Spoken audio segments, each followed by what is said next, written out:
Hey everyone, this is Professor Chia, and I wanted to go into a discussion of chapter 4 in two parts because it's quite a long chapter. And in the first part of this video series, I'm going to introduce forecasting and then go into actually doing some calculations associated with forecasting. So I believe forecasting is a really important component of operations and supply chain management because a lot of what we do is done in situations associated with uncertainty. And due to that uncertainty about the future, we are always seeking to find ways to reduce that uncertainty. So forecasting is one of those tools that an organization has that it can actually use to try and reduce that level of uncertainty associated with, for example, the levels of sales or the amount of inventory that a company should have on hand. So it's important for us to understand what forecasting is and also how do we go about, what are the different techniques that we'd use in implementing a forecast. Okay, so in this first video, I'm going to talk about what forecasting is, the importance of it, and then we'll go into the forecasting approaches, okay, and see how far we go before going to the second video that will summarize the rest of the chapter. Okay, so I have on Blackboard these video slides that you can try and follow along in trying to understand forecasting. And I'm going to skip over certain slides and go to the slides that I believe are most critical to your understanding of forecasting. Okay, so the learning objectives here include understanding the 3 time horizons that are used in forecasting, and how do those 3 time horizons impact the accuracy of a forecast. Okay, then I'll briefly talk about the qualitative approaches to forecasting, but what I'm most interested in is what are the quantitative approaches to forecasting. Okay, for most large organizations, forecasting is done on some type of software. So you might be using SAP, for example, or using Oracle, or using even AS400, JD Edwards systems, legacy systems. But regardless of the system that you're using, an organization that's sufficiently large most often is going to do its forecasting on some type of a software. Given that this is a graduate class, you're required to understand what happens in the background of that software that's used by the organization. So that's what we're going to try and input and try and talk a bit more about here as we proceed with this discussion here. Okay, so forecasting is basically in layman's language is the process of trying to predict some future outcome of some future event of which we are not 100% certain of. And with that being said, if you have a product or a service that you know the demand would always be constant, say if we had an order to consistently supply 100 units of product every single month or every single day, then forecasting might be a waste of time. Okay, forecasting is used only in situations where we have no way of grasping the true measure of what that future demand or future sales figure would be. Okay, so it's important to understand it from that perspective of we only do it when we are not sure about what that future outcome is going to be. Okay, in forecasting, we can forecast at 3 different levels, and the 3 different levels are associated with different levels of management and operational abilities. The planning stage, the longer term forecast, where we're looking at what can an organization achieve in the 3 to 5 year or 10-year range. We are now looking at the level of planning that usually incorporates C-level executives. Okay, and that level of forecasting usually involves trying to determine where do we see our sales or demand for product or service being further down the road. And given our current resources, should we plan to expand our capacity or maybe downsize our capacity, depending on what that future outcome looks like, given today's information and given today's technology that's available to the organization. Okay. In the shorter term range between 3 months to 3 years, we're looking at planning that's usually done by operations managers and marketing managers to try and come up with a midterm plan. Okay. And what we're most interested in for this chapter today is the short-term forecasting, where we're looking at short-term planning at the operational level. How do we determine how much products should we bring into an organization, or how many employees should we have to meet some short-term expected forecast situation. So usually we're looking at short-term forecasts being forecasts that are generated to cover periods from anywhere from a week to a year. Okay, so that's what we're going to cover here. So I want us to move on to, I'll skip the product life cycle because it's something that should be pretty self-explanatory, and I want you to read about it. The one thing that's of interest here that I would like you to keep in mind is, as we are forecasting, especially in the long term, it makes sense for us to determine where exactly are we in the product life cycle. Okay, and an example that I would give is, let's consider the sales of DVDs. Okay, DVDs were a hot commodity item some 15, 20 years ago, where every home was actively seeking to have its own DVD player. But with the advent of streaming and all that, DVD players have slowly gone out of the public interest, and sales of DVDs have declined pretty significantly. Okay. Why is this important to us? If I was forecasting if I was an employee at Samsung and I was forecasting sales of DVDs over the next 5 years or so, how I would project that sales out 5 years would be different from somebody trying to project sales or forecast sales of a product that just recently came out that has, say, for example, something that has inbuilt artificial intelligence. So the product life cycle is important just for the purposes of ensuring that you're not overstocking or projecting more than you should based on where your company is or the specific product category is. Okay, I'm going to skip the 7 steps of forecasting because I think this is self-explanatory, and actually go into a discussion of what are the different types of forecasts and how do you then go about using those forecasts. Okay, so when we talk of forecasts, there are either qualitative forecasts and quantitative forecasts. We usually use qualitative forecasts in situations where we don't have access to information. Actual data where we can actually plug in and use some mathematical approach.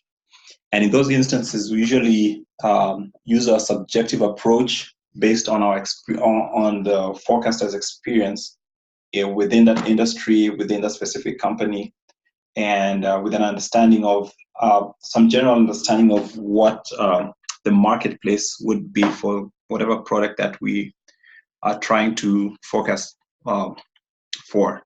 So an example here would be a situation where a company comes up with a brand new product. For example, when Apple first came out with its iPhone, okay, they didn't know the full extent of what the market would be because it was a new product in the market. People had not had iPhones. There had been cell phones, but the iPhone itself had features which were uniquely different from what was already on the market.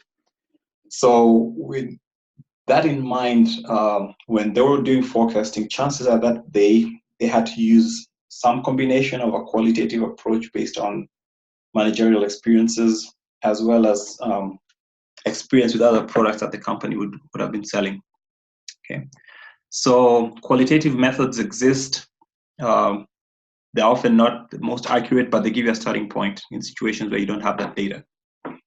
Okay, what is of most interest to us here and what you're going to be tested for in this week's homework are the quantitative methods.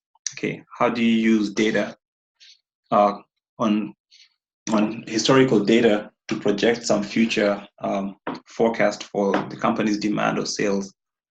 So we'll discuss this in greater depth, but let's start off with the qualitative methods in situations where we don't have data. Okay. The first method the book discusses is a jury of executive opinion, and it's very popular. It's where we bring together a pool of subject matter experts within the organization who have an understanding of the product, understanding of the market, understanding of the different macroeconomic circumstances that might be facing your product. And basically how they do this is to get different perspectives from people in marketing, perspectives from people in operations, people in finance, and bring those opinions together and use them to try and come up with a model of what that expected future demand is going to look like. Okay, Delphi method is, again, pretty similar to the jury of executive opinion. The only difference is that in the Delphi method, now you bring together experts within not just high-level executives, but you bring together experts. And they have this, it's a process where, if I could use an example, say we bring together the operations manager for an organization, a marketing manager, and they're told to put down what they expect sales figures to be for a new product that's just been recently patented. Okay? And how this works is the operations manager will present his data based on his understanding of the market and of operations.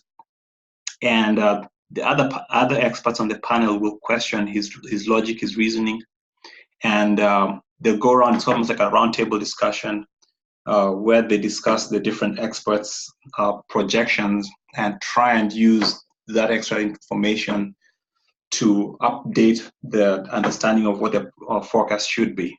Okay, so it's a back and forth, pretty much trying to arrive at that forecast, figures of forecast which most accurately represent the information available to these experts. Okay. There are also qualitative methods where the salespeople actually engaged in trying to determine, based on the experiences, what they believe the market can absorb in terms of sales. Or yet another approach is to go out and get information from your customers. Okay.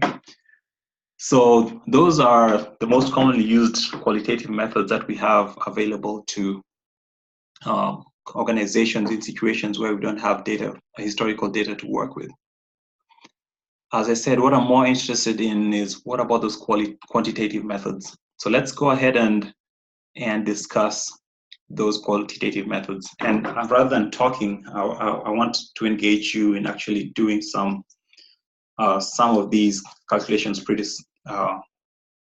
simply in a manner that can work for you, not just within the academic environment, but also at your workplace. Okay, so we have two basic type of models. We have time series models, which are very commonly used, and then we have associative models where we bring into play regression analysis, and we'll discuss all these as we move forward. But I'm going to go through each and every one of these systematically, beginning with the naive approach and then building upon that. And hopefully this should help your understanding of the different forecasting techniques. So let's begin with the naive approach. Okay, I have a spreadsheet that I just created here. And this spreadsheet looks at sales figures for whatever product. If you notice, I've made it pretty simplistic, but this is good enough to get you to having a good understanding of the approach. So let's begin with the naive approach. The naive approach assumes that I'm not even going to do any math. I'm going to say that if I had 10 units of sales last month, that becomes my forecast for the next month. Okay, so in my forecast here, the naive approach basically says that my February forecast will equals my January sales, and my March forecast will equal my February sales, and so on and so forth. So I can project it out and try and ask myself, what, on the basis of this information, what will my January forecast for the next year be? It'll simply be December's forecast. So if you notice here, there's really no calculation being done. You're just looking back one time period, using that figure as your forecast. Very simple. And this only works in situations where you don't intend to see dramatic shifts in demand or for product from period to time period. Okay, so the assumption here, the underlying assumption here is that the demand or the sales figures that you have are pretty close from month to month or from period to period. And in that case, we don't need to go through a whole bunch of different calculations. Okay, it's great, but I would almost certainly never use this type of forecasting approach, depending on the nature of the product that I'm using. I would like something that I can actually feel more confident about if I was to be presenting a report. Okay, so that's a naive approach. That's our approach one, and I'll list them down here as we go along. So we have a naive approach. Okay. Before I go to the next one, the question that arises usually is, what's the best forecasting approach? And the answer to that is always going to be, the best forecasting approach is that approach that results in the lowest possible error. Okay, you want a forecasting method that when you compare your forecast to your actual demand figures, that the difference is minimized to the lowest extent possible. Okay, how do we go about doing that? We first of all calculate our forecast, and then we calculate our measures of forecast error. Okay, and I'll get to that. But let's continue with what you have in your textbook. So we've looked at the naive approach, very basic. Let's now move on to the moving averages. Okay, now for the moving average approach, let me freeze my first cell here. Data, freeze, no, view, freeze panes. Okay, so let's assume we're done with the naive. Let's look at actually, let's leave it here. I'll open new tabs for each. Let's call this naive. I'm going to duplicate this.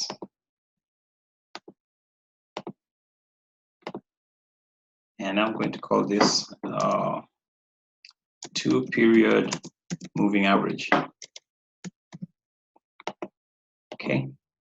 Now for the moving average approach, we're just basically going to say that rather than relying on just 1 month's worth of data, let's rely on either 2 or 3 or 4 months worth of data at a time, and use that average value to as our forecast.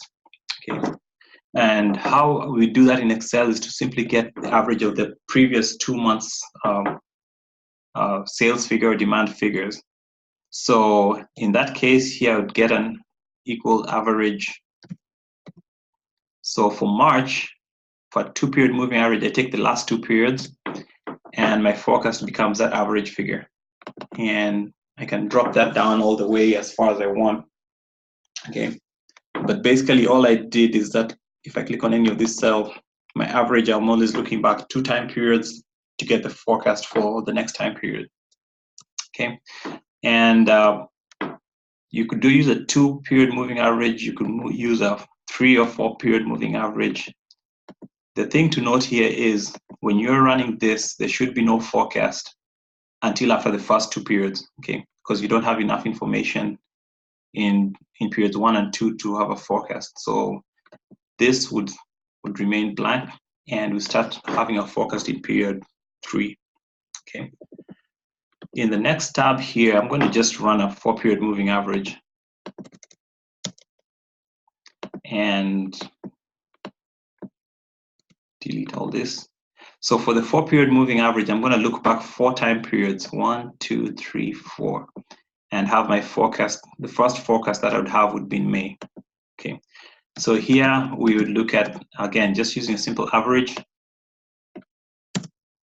And so I start having my figures for forecast right in May, and I can drag that formula all the way down to whatever month is asked for in either in your textbook or in real life. If you're projecting this out, you'll have a couple of months that you want to run your forecast for. Okay.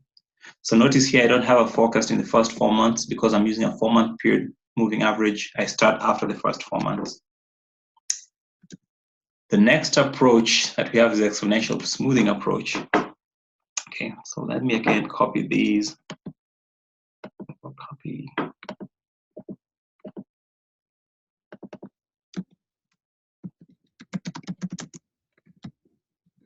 And for exponential smoothing, Excel has a tool that you'd greatly benefit from if you knew how to use it. Okay, but first let's discuss exponential smoothing before actually going to doing the math. Clear all this. Let's go into a PowerPoint presentation. I'll come back to a discussion of that. So we've discussed the moving average approach. I skipped the weighted moving average. Let me do that before I go into exponential smoothing.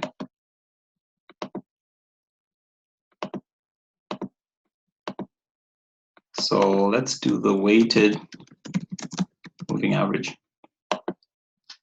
All right, so for the weighted moving average,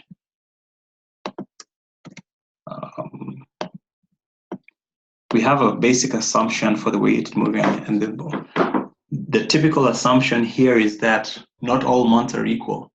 Okay, what do I mean by that? If I'm trying to forecast sales for the month of August, I'll be looking back a couple of months.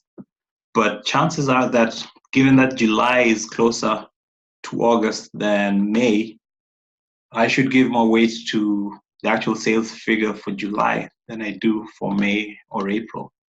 Okay, and if that's the case, then I should assign weights to the different time periods to enable us to gauge what that what level or what weight is given to a specific sales figure. Okay, so in that regard, I'm going to add a column, a table here where I'll have weight 1, weight 2, and weight 3.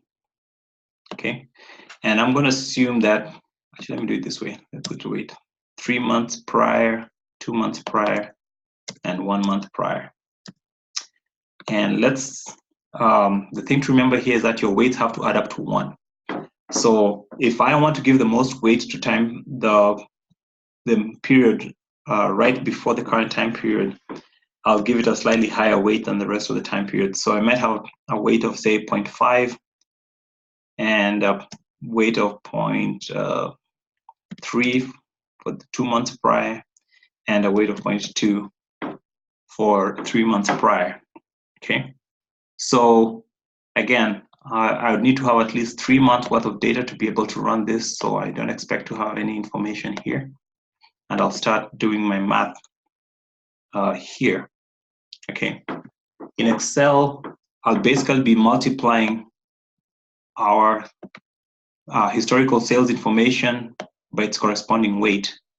So I'm going to do a quick sum product so that I can do it all in one step. So I'll multiply these 3 pieces of data with these 3 weights. Okay, and then I'm going to highlight the weights and hit F4 on your keypad, and that adds some dollar signs to your figure, to your formula.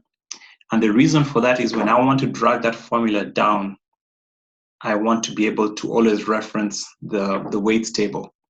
Okay, so what does that mean? If I was to drag this all the way down here, you'll notice it references the historical data, but it always references also what we have in the weights table right here. If I did not include those dollar signs, let's take these out.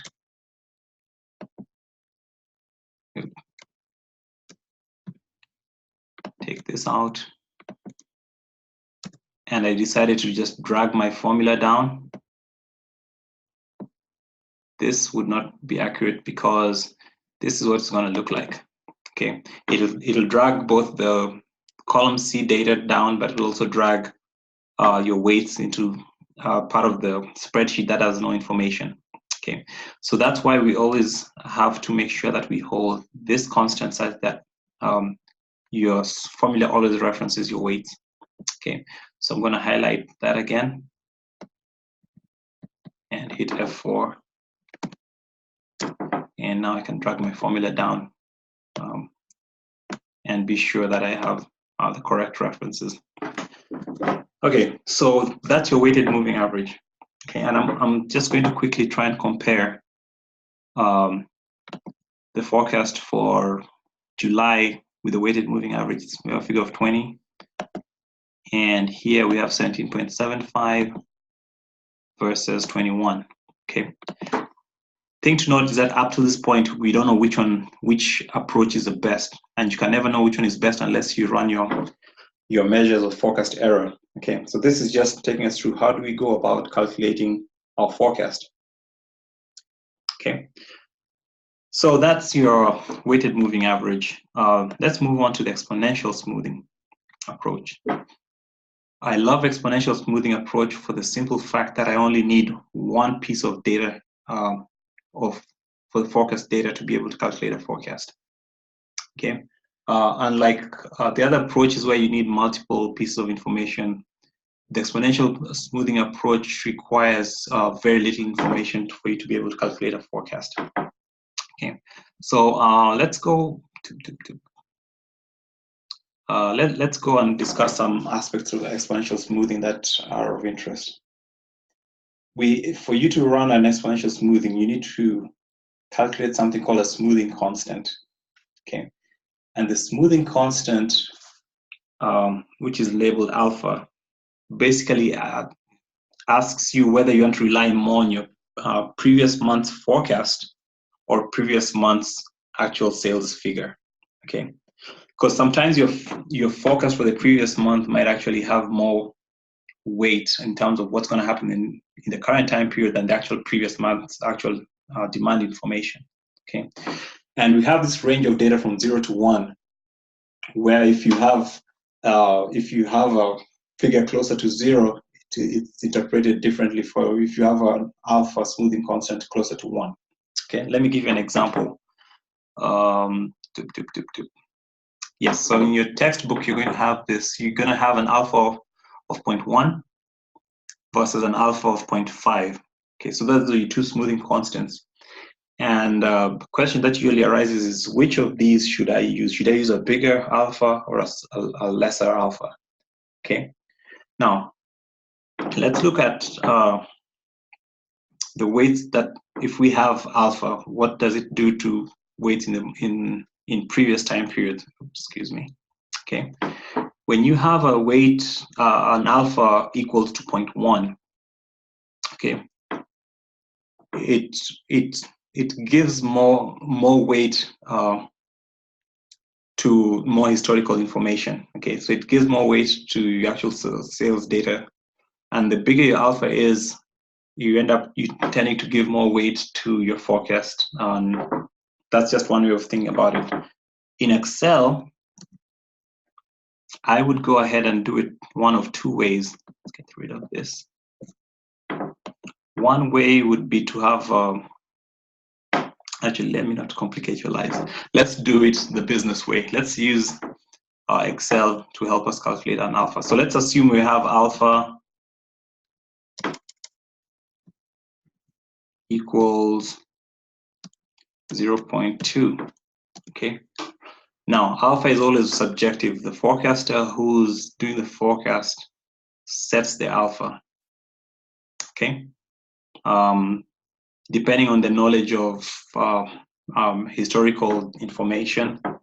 Okay. How do you go about doing this? How do you go about doing the exponential smoothing forecast? I would go to my data tab here and go to data analysis.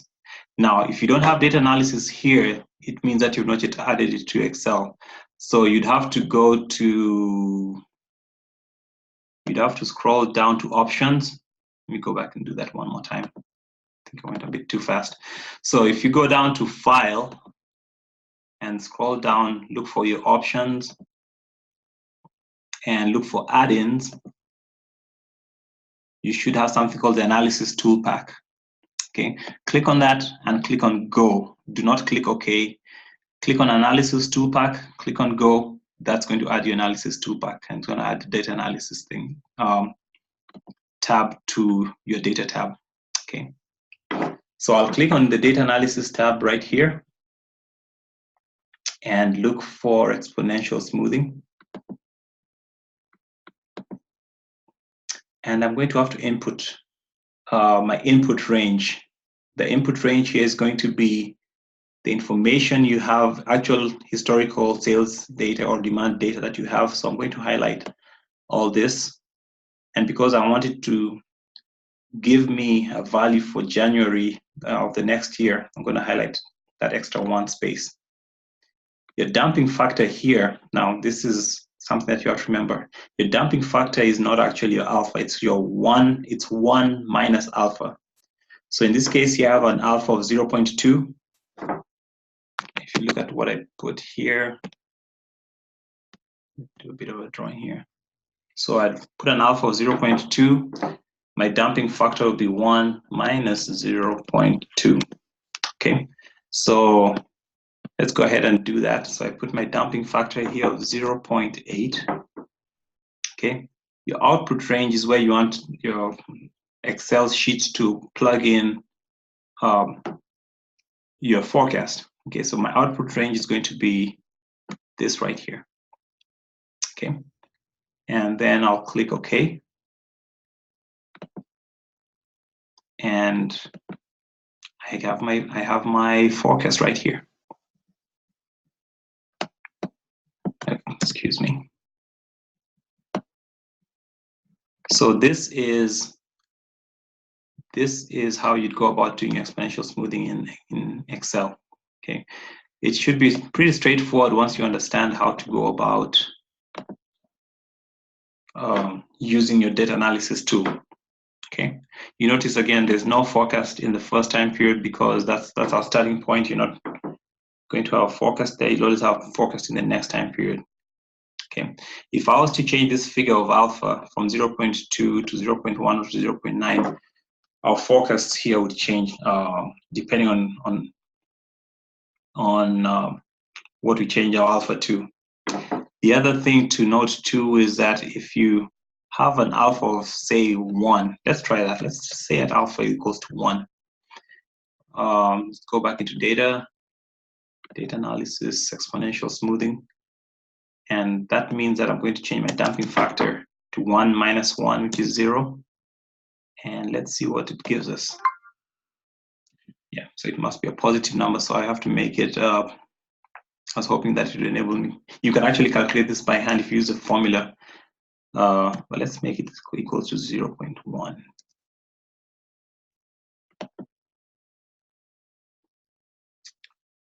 Okay, what do we see when you do that? The closer you go to 0, the closer your sales figures that you have here are closely aligned to your forecast. Okay, so we had a sales figure of 10, forecast was 10. Actually, for February, the sales was 12, and our forecast was almost 12. We had 13, 13. So when your alpha approaches 0, you're saying rely more on your actual sales or historical sales information and less on your forecast, which would be different from if we had an alpha of 0.9, which is now telling it rely more on your forecast and less on your sales figure. Okay, so let's try that before we move on.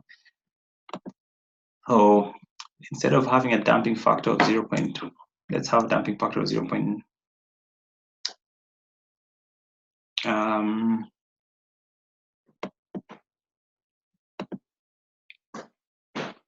Okay, so now you'll notice that these numbers do not have, you rely less on the information in column C and more on the information in the prior month in column D. Okay, so that's exponential smoothing, and it's also a pretty good way of forecasting. A lot of SAP, Oracle, all would have the option for exponential smoothing. Okay, so those are some of the most popular ways of doing a forecast. But remember, I said that you cannot determine which one is the best unless you're able to actually calculate the measure of forecast error. The three most commonly used measures of forecast error: the mean absolute deviation, the mean squared error, and the mean absolute percentage error. Okay.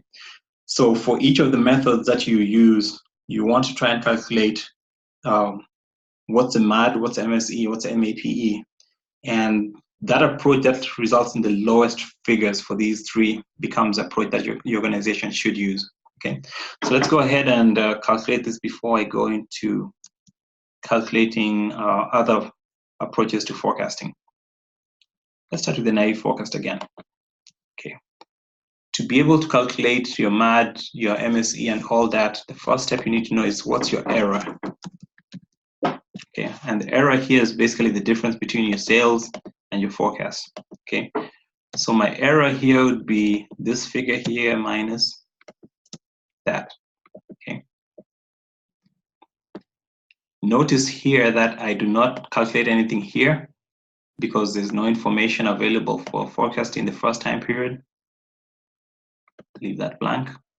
I don't calculate anything here because for January I have no figure for sales. Okay, so only calculate your errors in those time periods where you have both data on sales and forecast. Okay, so this gives you a rough estimate of the magnitude of the error between your sales and forecast, but doesn't really tell you as much as you'd want. Okay, one thing that I would be looking for here is that I shouldn't have too much of one type of number here. It should have an equal mix of both negative numbers and positive numbers. In this case here, I see the first couple of numbers here are mostly positive, which tells me that my forecast is biased downwards. Okay, it's generally lower than the actual sales figure, which could be a problem. Okay, so I might want to use a different approach that does not result in my forecast being biased in one specific direction. Okay, what do I mean by that? If I was to graph these, let me just quickly draw a graph in here, insert.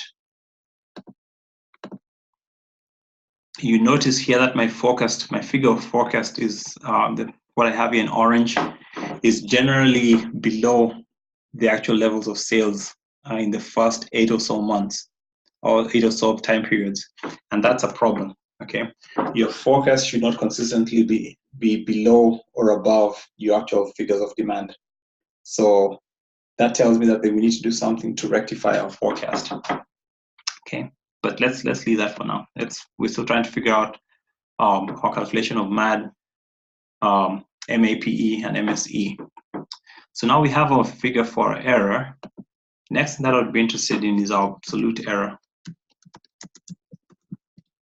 And the absolute error basically looks at the values we have here and takes out any negative values that we have. So I do the ABS for absolute, and that'll take out any negative. ABS takes out any negative numbers that we have and converts them into a positive number.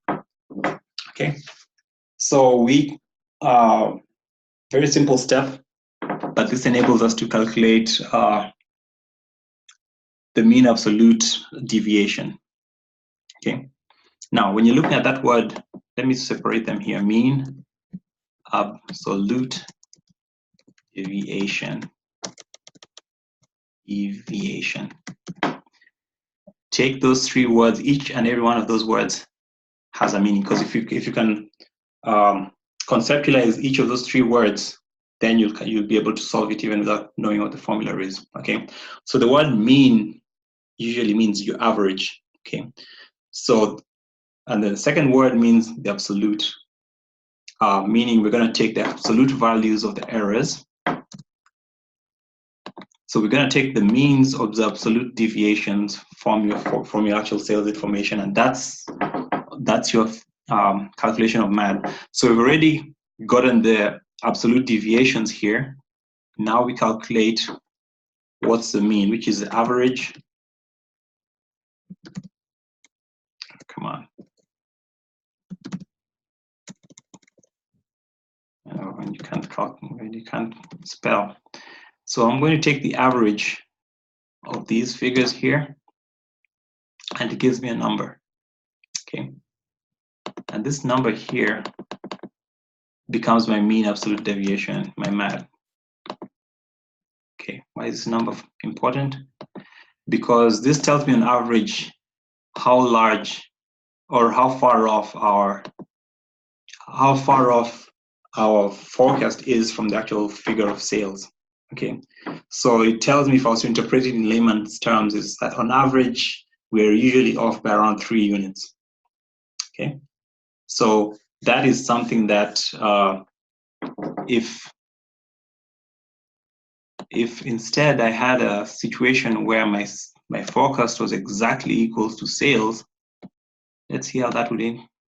You'd notice that our MAD drops to 0, meaning that there's no deviation between your sales and forecast, and as such, this forecast approach would be perfect. It means that you know exactly how much you need to order each and every time to meet customer demand. Okay, but that's not true in real life. In real life, you almost hardly ever know exactly how much customers are going to order. All right, so that's your first calculation. So we've calculated our mean absolute error. Next, we want to calculate your mean squared error.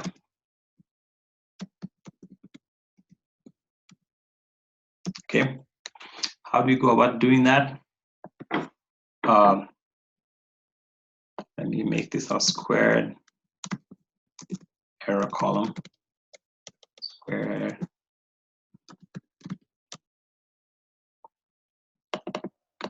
And basically for the squared error, I'm going to take our error and raise it to the second power. We're basically squaring that error. And we're going to come up with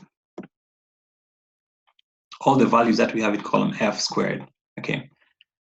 And then we add this word mean. And we come up with the average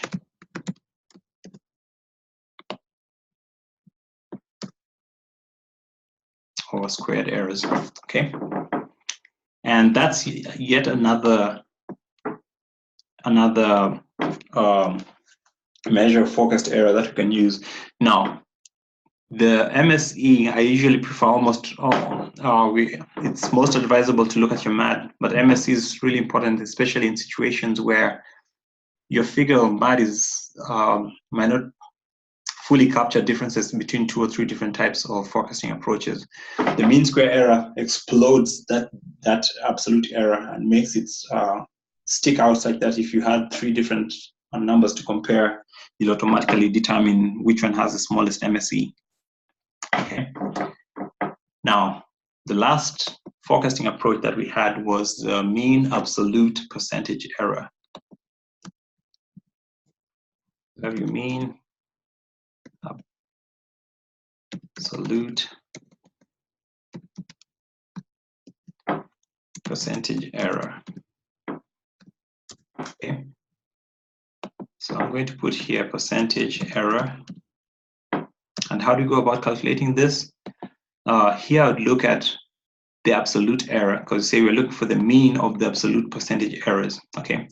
So I'm going to look at this absolute error here and divide it by the actual sales figure that we have here. Okay. And this tells me that our first figure has an error of approximately 16%, so approximately 17%. Okay. And I can drag this all the way down. And this enables me to look and see how big. I see here, for example, we had a pretty significant, our forecast was off by around almost 56% for the month of October. Okay, there's a spike in, there's actually much less sales in October than was forecast, and that's why we have that big value here. Okay, but with that, now I can go ahead and calculate the average value. and come up with a calculation of the mean absolute percentage error. So this is our MAPE. Okay. How do I interpret this? Let me just highlight this first. This tells me that on average, our forecast is off by approximately 17%. Is that acceptable? It's hard to tell depending on what the nature of your product is and the industry that you're in. Some industries might be willing to accept a much larger forecast error. Some industries want a much narrower level of forecast error. Okay, so the interpretation of the MAPE is that on average, our forecast is off by approximately 17%. Okay, so those are the different measures of forecast error. And the reason why I like doing it in Excel is that I can pick this portion of the table as is and go ahead and paste it on the next tab and just change the sections of the table that I need to change. So for example, I don't have data here. I'll get rid of all these here. Okay, and then now I'll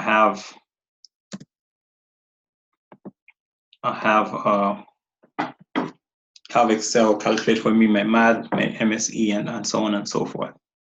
Okay, so once I've calculated this, I can now go ahead and make an analysis and say, if I'm comparing the naive forecast to the 2-period moving average, my MAD here is 4.7, my MAD here is 3.27. This tells me that in this instance here, my naive forecast is actually doing a better job than my 2-period moving average approach. Okay, so always remember that for you to determine which method of forecast error is better, look at which one has the lower measure of forecast error and stick with that. Okay. The other thing to remember too is that forecasts are always dynamic. Information changes, so you want to be updating your forecast as new data becomes available. Okay. Beauty of technology is that this runs in the background, and sales figures as they come into the system automatically updates the forecasting modules of whatever ERP system that the company is using. Okay, so I'm going to end this video here, and when we come back, I'm going to add to this basic understanding of the different approaches to forecasting error and look at some that are slightly more complex, but really not that hard to understand. Okay.